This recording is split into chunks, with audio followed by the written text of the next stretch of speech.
Hi friends, welcome to my channel Vindhya's kitchen. ఈరోజు నేను చేయబోయే రెసిపీ కరకరలాడే గోధుమ పిండి చిప్స్.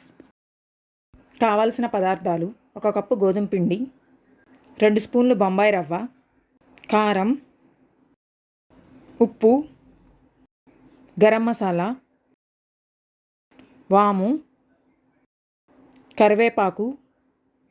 ఇప్పుడు ఒక బౌల్ తీసుకొని అందులో 1 కప్పు గోధుమ పిండి, 2 స్పూన్ల బొంబాయి రవ్వ, 1/2 టీ స్పూన్ కారం, ఉప్పు రుచికి సరిపడా, గరం మసాలా 1/2 టీ స్పూన్, వాము 1 స్పూన్, కరివేపాకు, 1 స్పూన్ నూనె వేసి నీళ్లు పోసుకుంటూ చపాతీ ముద్దలా కలుపుకోవాలి. ఇలా కలిపిన చపాతీ ముద్దను తీసుకొని పొడిపిండి వేసుకుని చపాతీలా చేసుకోవాలి.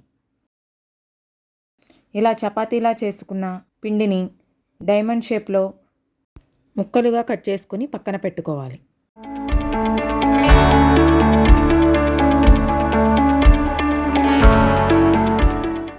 ఇప్పుడు కట్ చేసుకున్న చపాతీ ముక్కలను ఒక ప్లేట్లోకి తీసుకోవాలి.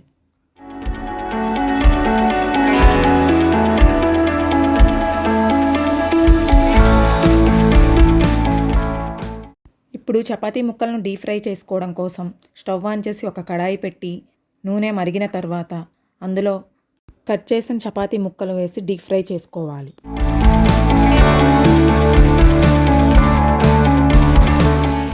ఇలా వేగిన చిప్స్ని ఒక ప్లేట్లోకి తీసుకుని దానిపై కొంచెం కారం, చాట్ మసాలా చల్లుకుంటే కరకరలాడే గోధుమ పిండి చిప్స్ రెడీ.